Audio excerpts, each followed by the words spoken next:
Hi everyone, it's Becky here from Ivy's Corner and I am with you once again for another little narrated mini mono-tangle lesson. In today's lesson we're going to draw a tangle called Well, which is a really fun one and has a lot of different options and ways of adapting it and changing it to make something new every time. So in front of me here I have my Micron pen, I've got my pencil and my tortillon. I've got a self-cut 2" by 2" square tile just to have a little demo on. This is Fabriano Tiepolo paper, and I'm going to begin by drawing a small grid. I'm going to just do some dots and a border,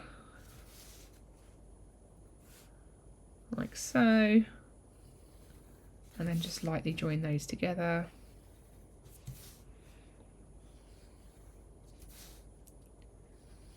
And I'm going to draw a 3 by 3 grid, so I'm going to just kind of roughly mark where I think my line is dividing into thirds, and I know it's not accurate, but that's not important to me. Not worried about accuracy necessarily. I'm going to create my grid in pencil. The next thing I'm going to do is I'm going to grab my pen. I'm using a Micron 05. And I'm going to do some orbs in the centre of each of these little grid squares here. So not too small, fairly decent size. And I'm going to just place one in every single square on my grid. So taking it nice and slow. Now comes the fun part. So we have these 9 orbs on our 9 squares, and we're going to take off and land. So we're going to take off from these orbs and land on one of the corners of our squares, and the way that you do this can vary depending on how you want to draw the pattern. And what's interesting about this pattern is that you can combine and mirror the way that you draw these lines to create something new every time. So I'm going to start by drawing around the outside of my orb initially and taking off from it with a curve, and that's going to be travelling to the right, and it's going to land on each corner. So I'm going to come round the outside of my orb, take off and land on that corner, turn my tile and just repeat that same stroke. So coming off to the right, and that 4 times is going to leave me with, it almost looks like a kind of a spiral. It's spiraling around this orb in the centre. And so all of these lines you can see here start here and then take off round to the right of my orb. I'm going to do the same thing, but I'm going to alternate my squares. So I'm going to do the same thing, but I'm going to miss this one out because we'll do something different in this one. I'm going to come off from here round to the corner. So repeat the same thing we did in this first square,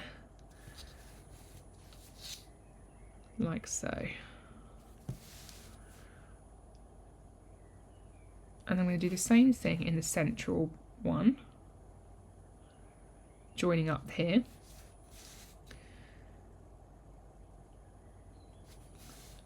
Because I'm landing on these corners, it's always, the lines are always going to match up, like so. And then I'm going to do the same thing on these 2 corner squares down here. Now, if you were going to draw well in a single kind of direction, then you would do the same thing in all of these squares, and it would give you this exciting pattern that, I mean, it doesn't look dissimilar to what we've got here actually. We have, if you look across the whole tile now, we have this kind of interesting larger pattern that we've created by creating these, the same pattern mirrored across these little squares. We have these large kind of swirling shapes here. But what we're going to do, if you wanted to, you could experiment with just doing the same thing in all of these squares and see what shapes that gives you. It does look really cool. But on this occasion, I'm going to mirror my my well and go the other way. So I'm going to come, instead of coming round this orb and to the right, I'm going to come round this orb this way and to the left. So I'm going to do the same thing, but then just come around here and land at the top. Turn my tile, come around the orb and land on the corner, come around and land on the corner, and 4 times for each corner. And you can see how it's creating these really interesting shapes that are all going to start to tessellate. I'm going to fill in the remaining squares by looping my lines round in the same way. So coming off to the left this time.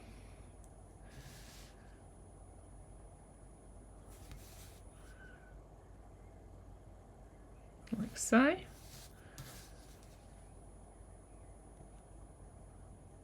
And it's the nature of drawing these repetitive lines that is kind of why Zentangle is so relaxing and so meditative. But at the same time, just combining these same patterns in slightly different ways, it gives you the opportunity to kind of create all these exciting new things and unexpected patterns.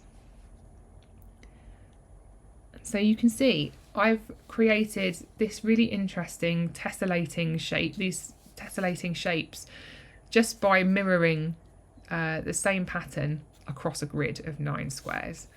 Now I'm going to just join these together on the outside because I felt like they just needed enclosing. This is a really fun one to draw across a larger tile. And you can embellish it as well and add all sorts of different things. But there you go. And now you can think about how you want to shade it. So you can just add a little bit of graphite. If you come back to these original squares, you can kind of add a little touch of graphite underneath each of these arms or spokes that are coming off of your well. If you tuck it underneath, then it's a slightly different way of, it'll look slightly different depending on which way you shade it basically. So have a play and see what you are liking today when you're drawing this particular pattern. I'm looking at each individual square rather than these other shapes here. So that's another option, is that you could look at the shapes that you've created as a whole rather than these little individual mini tiles of patterns that you've got across your square. But I'm just taking my time to add this shade. And I'm going to go in afterwards to soften it with my tortillon. The key, as ever with shading, is that you don't want to shade too much because you don't want to shade everything. If everything is shaded, then nothing is shaded. We need to retain contrast. So from the blackest blacks all the way through to the brightest whites, and the graphite and grey tones in between, we need to retain the darkest areas and the lightest areas in order to kind of give you that dimension and sense of depth that you get from adding the shade to your Zentangle patterns.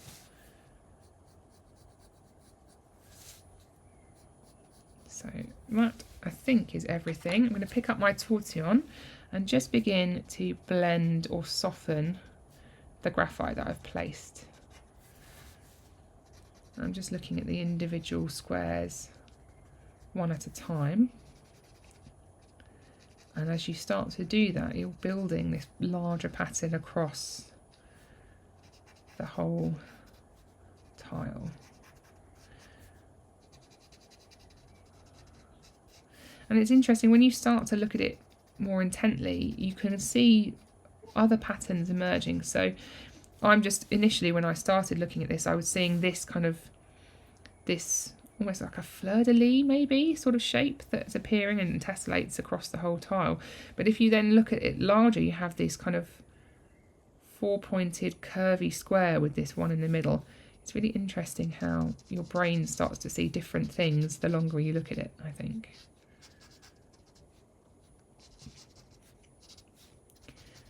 So just softening the graphite that you've placed. And there's a little bit of graphite still from where I drew my initial square, my initial grid. So if you want to, you can just soften that as well. But it does sort of tend to disappear.